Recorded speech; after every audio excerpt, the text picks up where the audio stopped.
Olá! Hoje a gente vai mergulhar numa mudança, olha, radical na forma como a gente enxerga a escola. Já parou para pensar se a gente tentasse entender uma sala de aula só com números e cronômetros? Parece estranho, né? Mas por muito tempo foi exatamente assim. Só que hoje a busca é outra. É por descobrir as histórias, as culturas que se formam ali, quase em segredo, entre estudantes e professores. Vamos juntos entender como essa revolução aconteceu. E para começar, tem uma pergunta que define tudo. Pensa aí rapidinho. Quando lembramos da nossa época de escola, qual é a primeira imagem que vem à mente? São as paredes, as carteiras, o quadro? Ou são as conversas no intervalo, as amizades, os professores que marcaram a nossa vida? Pois é, essa diferença entre o prédio e as pessoas é a chave de tudo que vamos conversar hoje.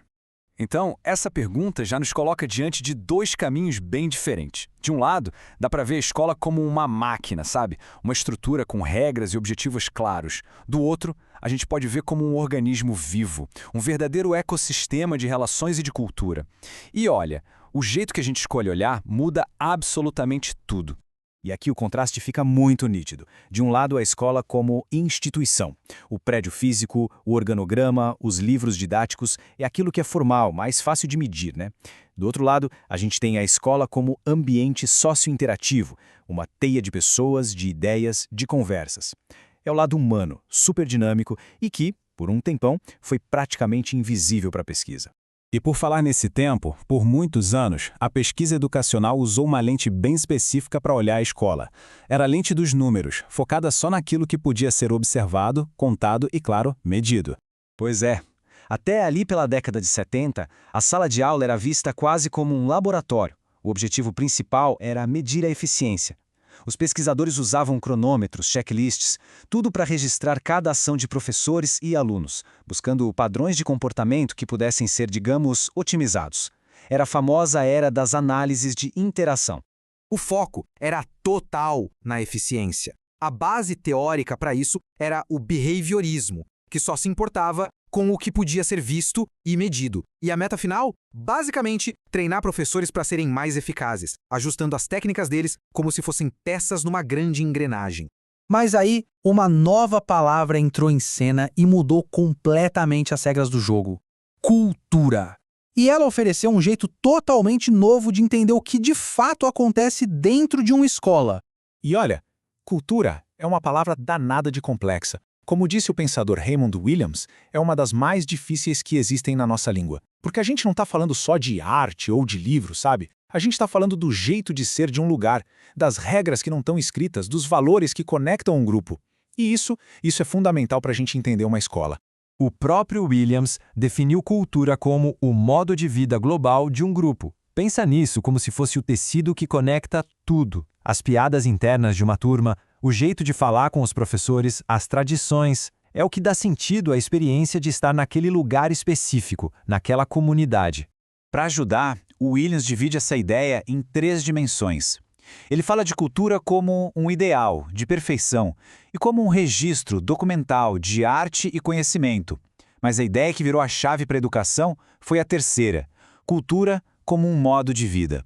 Foi isso que permitiu aos pesquisadores verem a escola não só como um lugar que ensina a cultura, mas como um lugar que cria a sua própria cultura. E claro, para estudar esse tal modo de vida, foi preciso uma lente nova. Sai de cena a lente dos números e entra a lente etnográfica, que busca literalmente mergulhar de cabeça no dia a dia da escola. A mudança de foco aqui é total.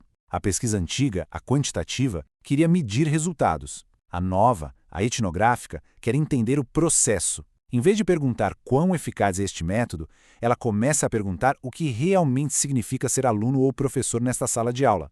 O foco sai da medida e vai direto para o significado. E os ganhos com isso foram imensos. De repente, os pesquisadores começaram a enxergar toda aquela teia de interações que antes era invisível.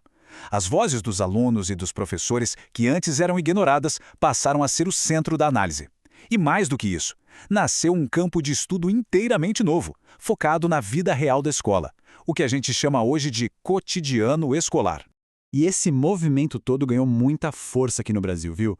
Publicações super importantes como os Cadernos SEDES foram essenciais para trazer a etnografia para o centro do debate educacional brasileiro, ajudando a gente a construir uma nova compreensão da nossa própria realidade escolar. Mas, óbvio, essa nova lente não era perfeita. Ao se aproximar tanto da realidade da escola, a etnografia também abriu a porta para novas críticas e novos desafios. Vamos dar uma olhada neles? Logo começaram a aparecer os problemas. Alguns estudos eram só descrições, faltava uma análise de verdade. Outros eram tão imersivos que o pesquisador acabava perdendo o distanciamento crítico. E o pior, às vezes, a pesquisa só confirmava o que o senso comum já dizia, sem trazer nada realmente novo. A proximidade tinha seu preço. Para superar esses desafios, a pesquisa teve que evoluir. Hoje ela busca ser muito mais transparente, mostrando de onde vêm as conclusões. Ela usa a microetnografia para analisar conversas em detalhes, quase que quadro a quadro. E, talvez o mais importante, ela se tornou mais colaborativa, com a pesquisa-ação, em que os próprios professores se tornam pesquisadores. É uma abordagem bem mais rigorosa e conectada com a realidade.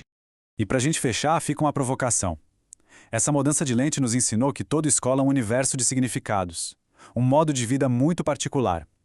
Então a questão que fica é, se a gente olhasse para a nossa própria escola com essa lente etnográfica, que histórias, que tensões e que saberes que hoje são invisíveis a gente finalmente conseguiria enxergar?